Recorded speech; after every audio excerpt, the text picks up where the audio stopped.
Did you know that there are ways of finding opportunities in any real estate market, no matter what's going on? Yes, even in today's crazy real estate market. In today's video, this is what we're going to be showing you, is how to find those opportunities that most people don't know about just by understanding what's happening in your local real estate market. Take a look.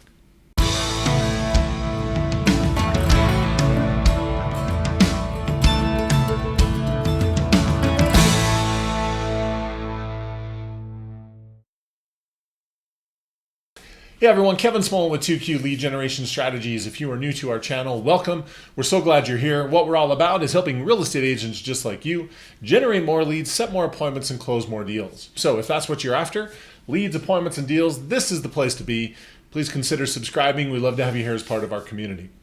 Before we get going on today's video, one quick note, just down in the description below, you will find a link to our 4 Pillars of Success training. It's a series of short videos that show you the key components to really putting together a marketing system that produces results. So it's totally free. Go check that out. It is time well spent. Now, in today's video, we're talking about how to identify opportunities in any given market. So with what's going on in most real estate markets right now across the country, we're facing situations where high home values over the last couple of years, coupled with increasing interest rates, have made it very difficult for people to buy. This is being done on purpose as a countermeasure to inflation, slowing down the buying to reduce prices and trying to get everything to calm down and settle down. So with that being said, since buying has really slowed down, there's a lot of real estate agents who are struggling and wondering, where is my next deal going to come from? How am I going to get deals and things going on in today's market? And that is really the core question and what we're going to be focusing on in today's video. Now, the way that I do that is I want to teach you a principle about real estate cycles and how cycles work, because when you understand that core fundamental, you can really take that and overlay it on anything that's happening in your local real estate market. Now, just to give you a warning, because this is going to be a little bit of a training, I don't know how long this video is going to be. I'm expecting it's probably going to be in the range of 20 to 30 minutes. So buckle in, and we're going to make this very valuable for you. So in order to really paint the picture on this, let me just go ahead and share my screen. This is kind of a diagram I've put together to really explain real estate cycles, how things work, how to identify what's going on so that you know where you're at in certain cycles and what makes all of this work. So here at the top, we have situations where there is high demand and low supply. So again, anytime we're talking about demand as far as real estate's concerned, we're talking about buyers and renters. And anytime we're talking about supply, we are talking about homes for sale or rent. So, whether it's new construction, existing homes, rentals, all of that contributes to the supply. Whereas down here at the bottom, it is the exact opposite, which is a situation where there is low demand and high supply. So not a lot of people buying or selling or renting, not a lot of people buying or renting, and the supply, lots of people selling and not very many people buying those homes. So that's kind of the extreme of both ends of this. And as you see with this blue arrow, everything just tends to go in a cycle, going clockwise as far as this is concerned. The top portion of the cycle would be something that we would consider a seller's market, and the bottom cycle would be, more of a buyer's market where things are more favorable for the buyers. Now, with all of that being said, that's kind of as far as home prices and those kinds of things are concerned. So with all of that being said, let's just kind of talk about how this cycle works, what our indicators are of knowing where we're at as far as indicators that we're going into this kind of a market and indicators that we're coming out of the seller's market, indicators we're going into a buyer's market, indicators we're coming out. So let's just kind of talk through those. So starting up here at the top, where we're getting into situations where there is high demand and low supply. We've got a lot of interest from buyers, renters, and there's not a lot of homes for them to buy or rent. That's the low supply part. So the way that we start to identify that is what we call accumulation.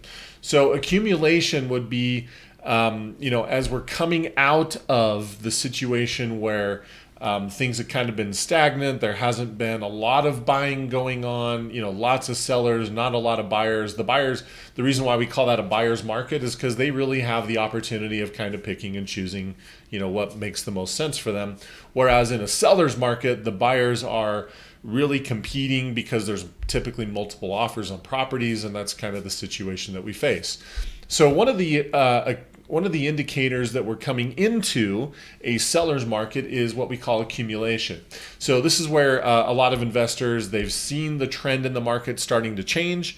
They're getting to the point where they realize we're coming out of it, and they just start accumulating anything and everything that they can find. So they're building up their portfolio. They want to have a lot of properties to rent because they know the demand is going to be high and there's not going to be a lot of opportunities. It's really an opportunity for them to kind of maximize on the situation. And so seeing investors just gobble everything up and add to their portfolio, accumulation is one of those things. Vacancy rates are definitely one of the indicators. So when you see situations where there's just not a lot of vacancy, right? Not a lot of homes for sale. People still need a place to live, and so they're going to be, really spending. It's going to be really difficult for them to find the right opportunities and the right situations. And then lastly, decreasing inventory. So again, everything that you're seeing in this diagram fluctuates on buying and demand and supply, just like really any kind of economic situation would be.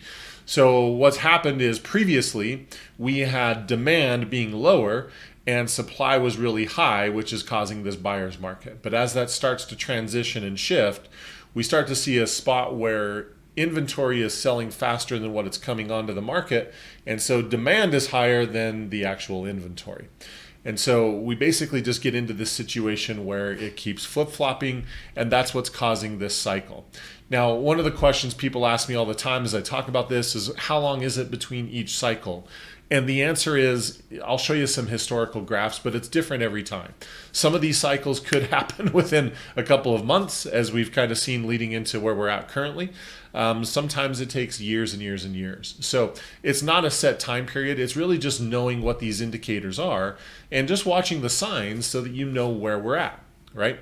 And then I'm going to talk about how all of this applies to doing transactions as a real estate agent, because when you know that, you'll know where to look and how to be getting deals done, even in situations like what we find ourselves in today, where because the buying has slowed down tremendously, you've got a lot of real estate agents that are really frustrated. They've got people who want to buy a home but financially can't. And so they're just sitting there going, how am I going to make this work? And it's causing a lot of stress and a lot of struggle for them. So that's really the core point of this training, is how do we make all of this work? But in order to teach you that, I need you to understand the cycle first, which is why I'm starting here. So those are really the things that we're looking at as the indicators that we're coming into a seller's market. So lots of accumulation, low vacancy, decreasing inventory. Again, we're seeing more and more demand take over the supply, right? So as we hit the peak of this, again, during this stage, it's really a seller's market because inventory is so low and demand is so high. This is what creates that point where there's often multiple offers on properties. People are bidding over the asking price, and it just causes home values to shoot up tremendously, right? That's typically what's going on in this style of a market. Here where I live in Utah, and again, most real estate markets are local. There's not really a national market. That's just one of those myths out there because every market is different. But here locally, we've been in this kind of a market for, I would say, easily upwards of a decade. And I'll show you some graphs, some numbers to kind of show you that. But we've just been in that type of a market for a very long time. And what that's caused is home prices to get to a point where it's unaffordable for the majority of people. So that's what's going on here. What are our signals that we're coming out of that kind of a market? Well, you start seeing home values and prices and rents increasing, right? Because the market can sustain it. So they keep increasing the prices, but then it gets to a point of not being sustainable, which is where we've been at. And a lot of you watching this video are probably have been there as well. And it's just really hard for people to buy because prices have gone up, right? We see lots of construction. So I'll show you some numbers on this. It's really interesting, but the building permits just shoot up, and then all of a sudden it like comes to a screeching halt, and you start seeing the decreasing. You start seeing the permits decreasing as as we get into more of that market. But again, we've just had increasing construction, and then it gets to a breaking point where we just get to where we've overbuilt, right? Again, it's all based on supply and demand. So as we get to where our supply is increasing and there's just not enough demand to cover that, we get to that overbuilt stage, and that's when things really start to turn more towards the bottom end of the market, right? Again, it's important to understand this. Well, let me keep going through the indicators, and then we'll talk about how this applies. Right now, as we get out of a seller's market and start getting into a buyer's market, what are the indicators that we're looking for? Well, one of the main ones is concessions, right? So when I talk about concessions, we're talking about special kind of offerings that you wouldn't see in a seller's market. So in a seller's market, it does happen, but it's more uncommon, where sellers are willing to cover closing costs, or they're offering some kind of an incentive for people to buy their home, right? When we get into a buyer's market, again, what's happened is supply is increased, but demand is starting to go down because fewer and fewer people can afford it. That's kind of what's happened in our market. Is we've got all these sellers, inventories are at highs that we haven't seen for decades, and the demand is starting to go down. It's not that people don't want to buy a home, it's more that they can't afford to buy a home. That's what we're seeing in today's market. So we start seeing concessions. So that would be sellers willing to pay money for closing costs. Sellers offering to, I see this a lot in today's market, offering closing costs to buy down the interest rate so that it's more affordable for the buyer to buy the home. In the realm of new construction, I see builders offering incentives that I haven't seen really ever, to tell you the truth. There are builders here locally that if you build a home with them, I've seen some that are offering to pay your rent for 12 months while they build. I've seen one where they will pay a lease for for a year for a brand new Tesla vehicle. I'm seeing crazy concessions that I haven't seen really ever, to tell you the truth, just because there's so much incentive for them to try and get somebody into their home. The natural result of having too much inventory and not enough demand is we get lower prices. Prices start coming down, and frankly, although it's a little painful, it needed to happen. Homes have just been going up at such a rate that, number one, it's unsustainable, and number two, it's just unaffordable, both of which are bad for the economy. So yes, we don't like the correction because it hurts our pocketbook as far as buyers and sellers buying homes, but it's one of those necessary evils where we do need to have a correction just to make things better overall in the big picture. But that's one of the trends that you see as an indicator coming into a buyer's market, and we're seeing that in most parts of the country, where prices are starting to decline a little bit. And even if they're not declining, they're certainly not running up and increasing at the rate that we saw at this segment of the market, right? So these are kind of and then declining construction. Again, I'll show you some graphs. So the declining construction is one of those signs that we're heading into a buyer's market. Builders are not putting as much inventory out as they once were because the opportunity for them to sell that is not what it once was, right? So again, it's just one of those natural signs that we're coming into a buyer's market, which I would suspect in most parts of the country, this is certainly where we're at. So you could argue whether we're here at the beginning or whether we're into it a little bit. Again, I don't have a crystal ball. I have no idea how long it's going to go. All I know is what the trends are and what patterns to look for, because that's really what you're looking at, is the patterns. It just gives you an idea of where you're at roughly in the cycle. And so, like I said, where I live here in Utah, we're really at this part of the cycle. And then what you're starting to look for is this, because that's starting to tell you those are some of the signs as far as coming out of it. So coming out of it, again, we get to a point where we've had really high inventory, but that starts to change little by little. Same thing, high vacancy. We're not really there yet. In most cases, landlords are getting tenants for their properties pretty quick, just because there has been an inventory shortage. But yeah, again, you start to see this transition, but there starts to be some activity and some things picking up, right? We're definitely not at that stage yet, especially as interest rates continue to increase. They're really just trying to put a curb on that. And I think all of us know that once inflation gets to be something that's manageable and they start changing the interest rates, we're going to see a lot more than just a little activity. There will be a flood of buyers who have been priced out of the market, they just can't afford it, who will be able to get back into the market, and we'll see a flood. I mean, I don't think, this is just my opinion, just seeing things the way that I see them. I think once the inflation's in check and they start changing the interest rates again, I think you're going to see not just a little activity, I think it'll be a literal flood of people just getting into the market and buying a home when they're just waiting to a point for the market to get to a point where they can. Right.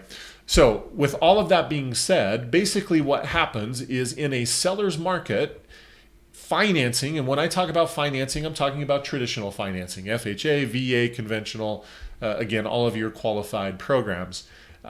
Financing is very easy in a seller's market, right? Back in 2008, 2009, when there was a lot of shady loans and stuff going on, I used to joke with people, if you could fog a mirror, you could get a loan, right?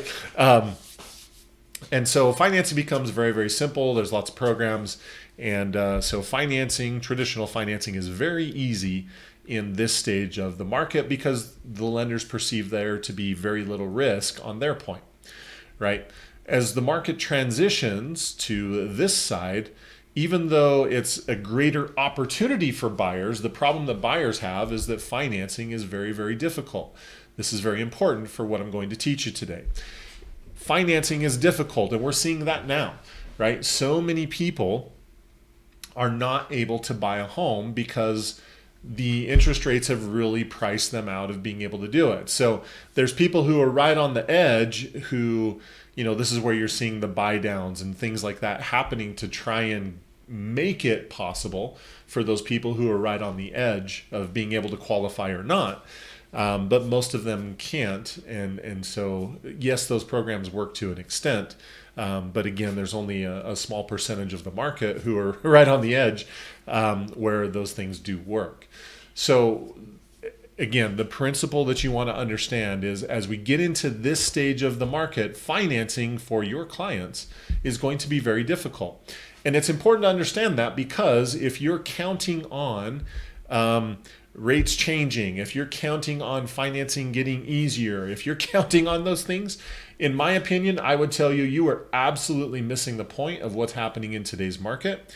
And you are making the business unnecessarily hard on yourself because you are doing it in a way that's not going to be beneficial, right? In other words, you're trying to swim upstream when the entire stream of the market is going a different direction.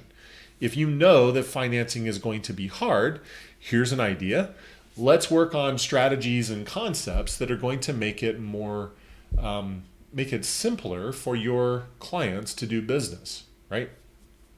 So with all of that being said, now that you kind of just have this global understanding of real estate cycles and how things go, let me cover some numbers of just what's happened here in my own market so that you can see some diagrams and numbers of exactly what I'm talking about.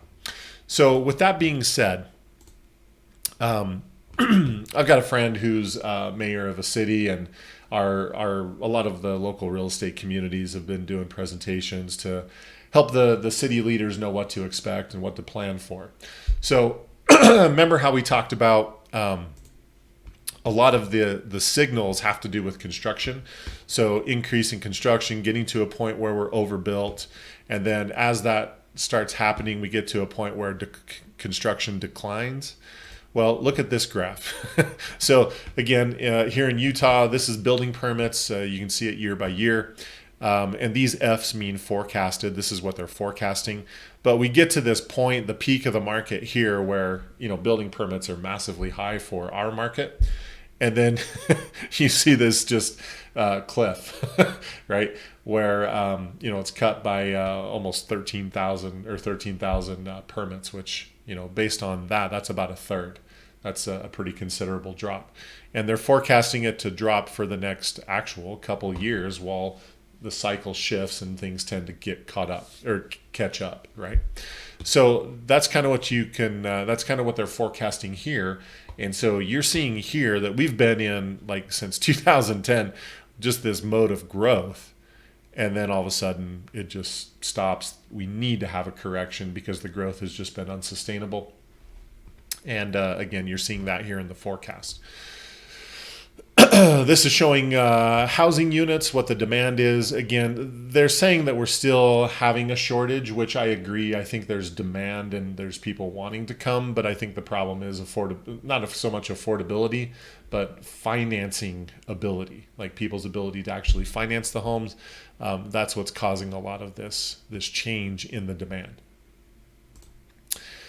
Here's what the percent price change of housing looks like year after year. So you can see back here in 2008, 2009, when there was a major correction in the market, right? But what happens is usually right after that, there is a very significant rise, followed by some sustainable years. You can see that in these patterns, and then just a massive shot upwards. And that massive shot upwards tends to lead towards a downturn. And so obviously for a lot of us in the market, that's what's happening here, is we're starting to see this decline in price changes. And again, it has to happen mostly because of this. This is showing you the change in sales price. Again, these are counties locally where I live in Utah. And you can see from 2017 to 2022, it's almost a 100% increase in 5 years, which is absolutely it's insane. It just, like I said, it gets to a point where it's unaffordable, and you can see that here. This is measuring the percent of renters who have been priced out of home ownership based on the median sales price in the area and based on a $400,000 sales price, which is even a little bit on the low side here locally with what they are. But you can see that about 90% of people who want to buy a home have been priced out, right? I was talking recently with a friend of mine who's a mortgage person, and I was just curious, and I said, hey, run some numbers at today's median sales price. What kind of income does somebody need just to qualify for just the mortgage payment, right? No other debt. And it was a household income, I want to say at the current rates, which are pretty close to 7%. I want to say that it was like 80, 90,000 household income just to be able to qualify. And so when we've got most households that are at around 50,000 a year, obviously the vast majority of people have been priced out of owning a home. You've got all these people who are on fixed income, whether it's disability, whether it's Social Security, retirement, whatever. But all these people on fixed incomes who, as prices have shot up, there's just no way for them to financially qualify. So the reason why I share this kind of information is just simply because you've got to understand the state of the market to know how to apply this to help you move forward as a real estate agent. So that's the question that I really want to talk about for the rest of this video, is how do we take this and apply it to find more deals and still make a great living as a real estate agent? Well, hopefully you've seen as the cycle goes around and around, right? Let me pull that back up. As the cycle goes around and around, there's periods of time where financing is very easy, and there's periods of time where financing is very hard. I think most of you would agree we're somewhere in this stage of the market, regardless of whether we're here or whether we're over here. It doesn't matter. We're still in this stage where things are challenging for the clients that you want to work with. So again, the principle that I really want you to understand, because this is what's going to help you take this knowledge and make a difference in your own business, is you've got to realize you can't keep doing the same thing. Going back to this diagram where the majority of people who would be buying a home have been priced out of buying a home, right? To keep going after the same people is a little bit of madness, because Let's say all you're doing, people who follow my channel, I do a lot of Facebook marketing. That's the business that I run. Is we're a marketing agency for real estate agents, and social media is primarily what we do. So if you were to run a lot of ads and focus on first-time buyers, you've got to realize that based on this graph, almost 90% of the leads and the people that you're going to talk to want to buy a home but can't. I mean, there's nothing that you or I are going to do that's going to change that until things in the marketplace change. Now, you will get those people, like I talked about, that are on the fence, right, of being able to afford things, to where rate buy downs and closing costs and concessions, where those kinds of things will make a difference for that group of people. But the most important aspect you've got to understand is that is a small segment of the market. It's not representative of the market as a whole. So since that's the case, yes, you can be marketing, hey, we can do buy downs, and hey, we can do these things to help people qualify, all of which is true and valid and helpful. But again, that only applies to a very small segment of the market. So you've got to start thinking, okay, if financing is difficult, then how do I solve that problem for my clients? Because the truth of it is, if you can solve that problem, then you open up your business to a whole new world of potential clients, right? So, well, Kevin, what does that look like? Well, I've got a friend who does mortgages. In fact, he just recently shot a video for his Facebook page. He's one of my clients. And he shot a video talking about how, there was this huge influx of people who bought these homes when interest rates were 2.5%, 3%. They've got these mortgages on their homes that are 2.5%, 3%, where he's talking about that is an extremely valuable commodity in today's market, where we've got interest rates that are more than double that. So one of the things that he's hinting at and talking about in his video is you could actually go out and find homeowners who have that kind of an interest rate, who want to sell. And let's talk about, can we structure a deal with loan assumption where our buyer can take over that 2.5%, 3% mortgage rate to make it affordable for them, right? If interest rates continue to get worse, I really think loan assumption is going to become more and more of a very common commodity, just because it's just going to be a viable option for people to buy a home, right? They've got the sellers have this equity from the value of their home shooting up. They've got a very low interest rate, all of which is very appealing for a potential buyer. So a lot of times you could set up a deal to where they assume the mortgage. Again, I realize not all loans are assumable. Again, there's nuts and bolts to all of this. But this is a very viable way of putting together a transaction where they assume the mortgage, and whatever the equity is, you guys can structure seller financing or cash out, or again, whatever makes the most sense. But again, the point being is you're solving the financing being difficult problem. Right? Seller financing is going to become more and more of a commonplace type of a transaction. Just because if your seller is willing to negotiate more favorable terms than what they can get with the bank when they go to get a mortgage, again, that's going to make more sense for the buyers, right? So I would tell you, if you want to keep doing traditional real estate, helping people buy and sell, that I would tell you that getting educated and learning how to do seller finance deals is going to be a critical aspect for your success, because there's a lot of people that are going to fit into that mold, right? As we've talked about with the real estate cycle, one of the opportunities is when we start seeing the housing market come down, there's a group of people, believe it or not, who love that. And those people are called investors, right? Investors are always looking for a great deal. They're always looking for opportunities where they can make money. And so if there's ways for them to get great deals because prices are coming down and sellers are willing to be a little more flexible, investors love this kind of a market because there's lots of opportunities. So a lot of my clientele, we've been running ads lately focused on investors. Hey, check out this opportunity. Hey, here's a great fourplex. Here's a great multifamily. Those people are still looking for cash flow opportunities and things that will add to their portfolio. So that is a fantastic segment of the market where you can really make an impact and still find success in doing transactions. Again, it just looks a little bit different, right? The point that I want to teach you about this whole real estate cycle and understanding it is when you do understand it, you can see that there's opportunities really in any given market. It just requires you to adapt. And rather than going upstream and trying to market to this group of people who can't afford it for the most part, it just makes sense to make an adaptation and adjust your business. Because when you do that, you will find much greater levels of success.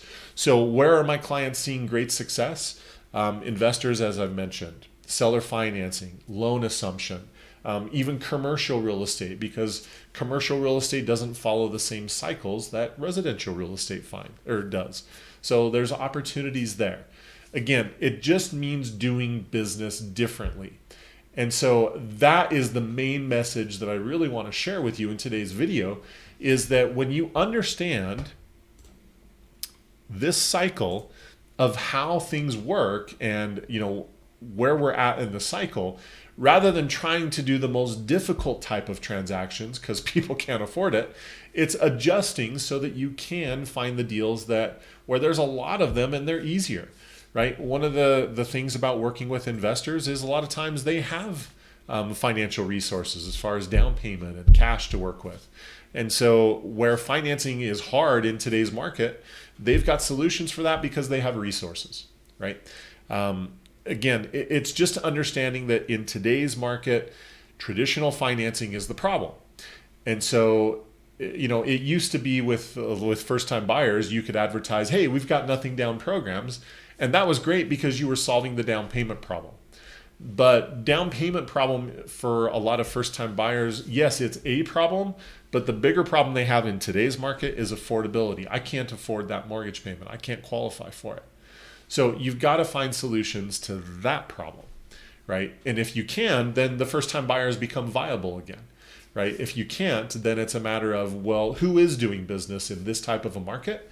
And then let's focus our marketing efforts on them. So my clients are still running ads. We're still doing things. We're still generating opportunities. It's just we're not really going after first-time buyers a whole lot unless they've got some sort of a solution, right? And that's really the core message that I want you to understand, is that we can adjust and adapt marketing to whatever. It's just understanding what's going on in the marketplace to find those opportunities that make the most sense. So that is today's message. That's the training that I wanted to give you. Looks like I'm right at about 31 minutes. It's about as long as I thought it was going to be. So anyway, if you stuck to the end, thank you. Hopefully that was extremely valuable. If so, take a split second, click that thumbs up button down below. We appreciate your support. Also, if you're interested in our services, we have marketing programs, online courses where we've also got services where we do it for you. If you're interested in any of that, check out the description below. You'll find links with more information.